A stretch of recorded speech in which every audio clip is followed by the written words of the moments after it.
Alors, on commence un nouveau chapitre aujourd'hui qui porte sur la droite dans l'espace et on va parler des équations de la droite. Alors, on va voir qu'il existe trois équations de la droite, trois types d'équations de la droite, l'équation vectorielle, l'équation paramétrique et l'équation symétrique. On va voir aussi que c'est possible de trouver l'équation d'une droite à partir de l'équation cartésienne de deux plans. Alors, avant toute chose, on va définir ce qu'est un vecteur directeur d'une droite. Donc, le vecteur directeur d'une droite, c'est un vecteur qui est parallèle à la droite. Et on peut voir dans le schéma que vous voyez actuellement à l'écran que le vecteur U est un vecteur directeur de la droite D. Pour trouver l'équation d'une droite, on va avoir besoin d'un point et d'un vecteur directeur, ou encore, on va avoir besoin de deux points de la droite. Parce qu'avec deux points, c'est possible de trouver un vecteur directeur. On va voir maintenant comment on peut trouver l'équation vectorielle d'une droite. Alors, l'idée, c'est de trouver une équation vectorielle qui va nous permettre de trouver n'importe quel point x, y, z sur la droite. Alors, on peut voir sur le schéma que le vecteur OR va être égal à OP plus PR. On peut aussi le déduire avec la règle de Charles, que OR, c'est égal à OP plus PR. Le vecteur OR, ça correspond au vecteur x, y, z. Le vecteur OP, ça correspond au vecteur x1, y1, z1, plus le vecteur PR. Et le vecteur PR, c'est un vecteur qui est parallèle au vecteur directeur. Alors, ça veut dire à ce moment-là qu'on peut écrire PR comme étant égal à K fois U. Alors, ça veut dire que quand je dis que x, y, z, c'est égal à x1, y1 plus z1 plus PR, je peux écrire que c'est égal à x1, y1, z1 plus k fois le vecteur directeur, c'est-à-dire k fois le vecteur ABC. Alors, c'est ça qu'on appelle l'équation vectorielle de la droite. Alors, quand on parle d'équation vectorielle, donc on dit soit une droite qui passe par le point x1, y1, z1 et qui a pour vecteur directeur u égale ABC, l'équation de sa droite, ce sera l'équation vectorielle de la droite, ce sera x, y, z est égal à x1, y1, z1 plus k fois le vecteur ABC, où k est élément de R. Le x1, y1, z1, ça correspond au vecteur OP, qui a comme composante les coordonnées du point P. Alors, ça veut dire que quand je vais vous dire, par exemple, que la droite passe par le point 1, 2, 3, vous pourrez tout de suite écrire 1, 2, 3 là, parce que ce sera également les composantes du vecteur OP.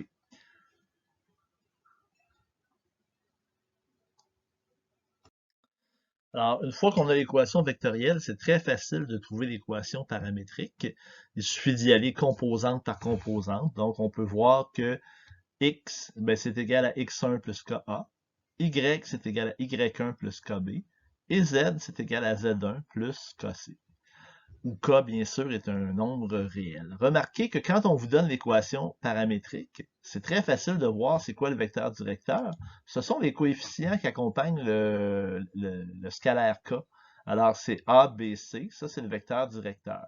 Et les trois nombres qui sont ici, ce sera les trois coordonnées d'un point de votre droite. Alors, juste en voyant une équation paramétrique d'une droite, on est facilement capable d'identifier le vecteur directeur et un point qui fait partie de la droite.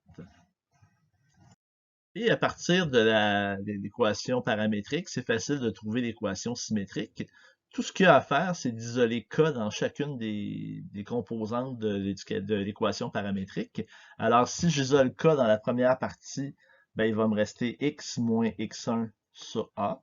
Si j'isole k dans la deuxième, il va me rester y moins y1 sur b. Et si j'isole k dans la troisième, il va me rester z moins z1 sur c.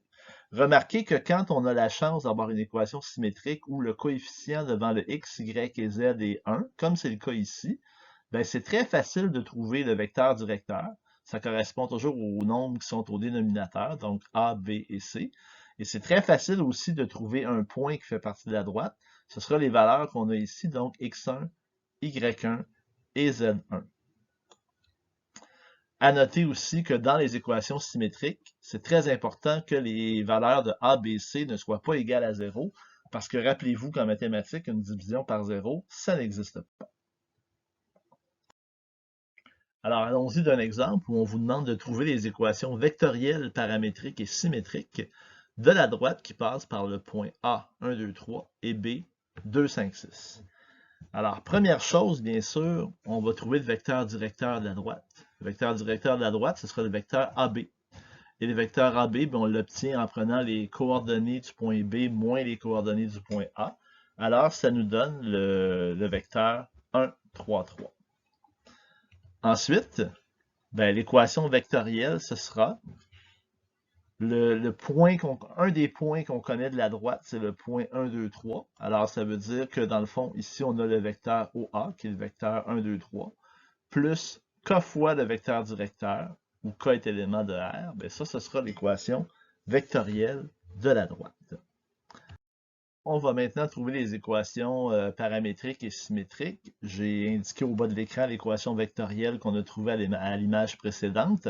Alors, à partir de ça, ben, je peux trouver que les équations paramétriques sont données par x est égal à 1 plus k, que y est égal à 2 plus 3k, et que z est égal à 3 plus 3k, où k est élément des réels. Alors, voici l'équation paramétrique de la droite D. Et à partir de ça, je peux facilement trouver l'équation symétrique en isolant k dans les trois parties.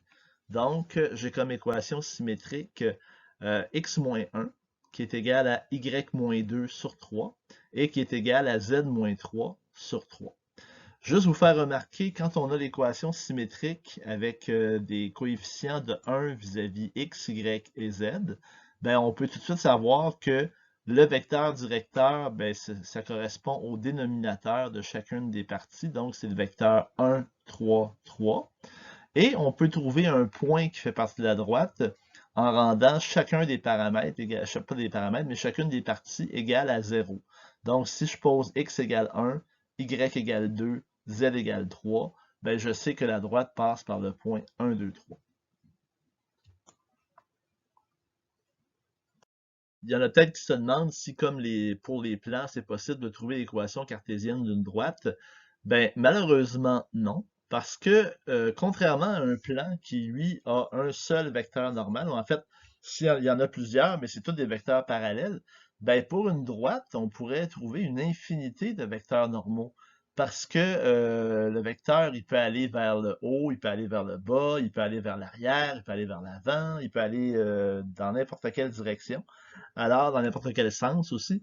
Alors, on ne peut pas dire j'ai un vecteur normal, puis à partir de ça, je trouve l'équation cartésienne. Donc, il n'y a pas d'équation cartésienne comme telle pour une droite dans R3. Par contre, c'est possible de trouver l'équation d'une droite à partir de deux équations cartésiennes d'un plan. Et c'est ce qu'on va voir dans les prochaines minutes. Alors, dans l'exemple qui suit, on vous demande de trouver l'équation symétrique de la droite qui est à l'intersection des plans que vous voyez actuellement à l'écran. Alors, non seulement on va voir comment y arriver, mais on va voir deux façons d'y arriver. La première solution, on va résoudre ce système d'équations linéaires-là que vous avez à l'écran avec la méthode de Gauss ou la méthode de Gauss-Jordan. Alors, vous voyez ici, j'ai résolu avec la méthode de Gauss-Jordan. Alors, j'ai rendu ma matrice échelonnée réduite. Et bon, en effectuant ligne 2 moins 4 ligne 1, en effectuant 9 ligne 1 plus 2 ligne 2, en multipliant chacune des lignes par 1/9. Et ça me donne donc cette matrice échelonnée réduite-là que vous avez ici à l'écran. Donc, vous avez à cet endroit-là. Alors, ça veut dire que il me reste seulement deux équations, mais j'ai trois inconnues. Alors, j'ai donc une infinité de solutions. Donc, on va trouver la forme générale des solutions, comme on a appris à le faire. Alors, si je pose que z est égal à k, ben, la forme générale de ma solution, ce sera 14 neuvième plus 1 neuvième k, 20 neuvième plus 13 neuvième k, et k, ou tel que k est élément des réels. Et cette forme générale des solutions-là, ben, c'est ça qui correspond à l'équation paramétrique d'une droite. Hein? Alors, j'ai trouvé ma droite d'intersection, qui est la droite x égale 14 neuvième plus 1 neuvième k, y est égal à 20 neuvième plus 13 neuvième k, et z est égal à k. Maintenant qu'on a fait ça, ben, c'est très facile de trouver l'équation symétrique. Il suffit d'isoler K. Alors, pour la première composante, ben, ça nous fait x est égal, x moins 14 neuvièmes sur 1 neuvième. Pour la deuxième, on a y moins 20 neuvièmes sur 13 neuvièmes. Et pour la troisième, on a tout simplement z. Euh, Souvent en mathématiques, on n'aime pas ça, avoir des fractions comme ça à 3 étages. Alors, on peut tout simplement simplifier en multipliant la première et la deuxième partie par 9 en haut et en bas. Alors, il va me rester 9x moins 14 qui va être égal à 9y moins 20 sur 13 qui va être égal à z.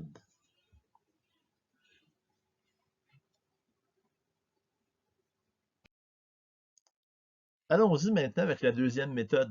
Je vous avais dit qu'il y avait deux façons de procéder. Alors, la deuxième solution, ce serait de trouver le vecteur directeur de la droite et un point de la droite. Comment on va faire ça? Ben, je vous rappelle que la droite, elle est formée par la rencontre des deux plans. Alors, ça veut dire à ce moment-là que le vecteur normal du premier plan, il va être aussi perpendiculaire à la droite. Et même chose pour le vecteur normal du deuxième plan, lui aussi sera perpendiculaire à la droite. Alors, ça veut dire que le vecteur directeur de la droite va être perpendiculaire aux deux vecteurs normaux. Alors, quand on veut trouver un vecteur qui est perpendiculaire à deux autres vecteurs, ben, ça veut dire trouver le produit vectoriel. Alors, pour trouver donc le vecteur directeur, qui est perpendiculaire aux deux vecteurs normaux, ben, on va effectuer le produit vectoriel du vecteur normal du premier plan avec le vecteur normal du deuxième plan. Comment on fait déjà pour trouver les vecteurs normaux des plans? Ben, je vous rappelle que ce sont les composantes de x, les coefficients, pardon, de x, y, z dans la forme cartésienne de l'équation du plan. Alors, si vous regardez le premier plan qu'on a, ben, on a 1x plus 2y moins 3z. Ben, le vecteur normal, c'est 1x plus 2y moins 3z. Dans le plan π2, on a 4x moins y plus z. Ben, on a 4 moins 1, 1. Alors, si on effectue le produit vectoriel à l'aide de la règle de Sarus, ben, ça nous donne le vecteur moins 1, moins 13, moins 9. Alors, ce vecteur-là est un vecteur directeur de la droite.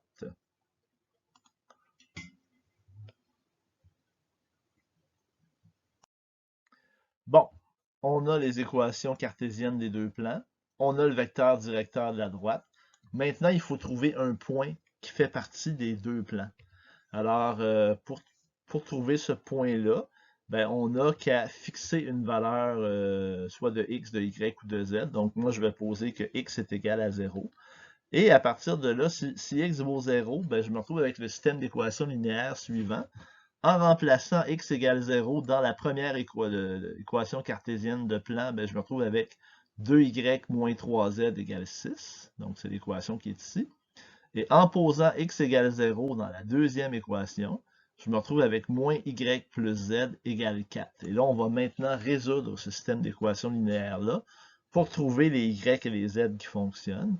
Alors, en faisant la résolution, par la méthode de votre choix, ça pourrait être Cramer, ça pourrait être Gauss ou Gauss-Jordan, ben, on va trouver comme solution que y est égal à moins 18 et que z est égal à moins 14. Alors maintenant, je sais que les deux plans passent par le point x égale 0, y égale moins 18 et z égale moins 14.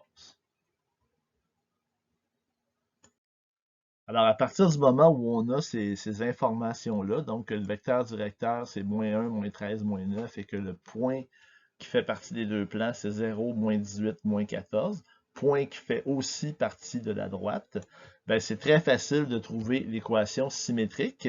L'équation symétrique, ce sera ben, x moins 0, je n'écrirai pas le moins 0. Hein. Pourquoi moins 0? Parce que ça passe par le point 0. Et je divise par la première composante du vecteur directeur, qui est moins 1. Je vais avoir y moins 18, donc y plus 18, divisé par la deuxième composante du vecteur directeur. Et z plus 14, donc moins 14 en fait, donc z plus 14, divisé par la troisième composante du vecteur directeur qui est moins 9. Alors ça, c'est mon équation symétrique. Et en simplifiant tout ça, ben, je me retrouve avec l'équation moins x est égal à moins y moins 18 sur 13. qui est égal à moins z moins 14 sur 9.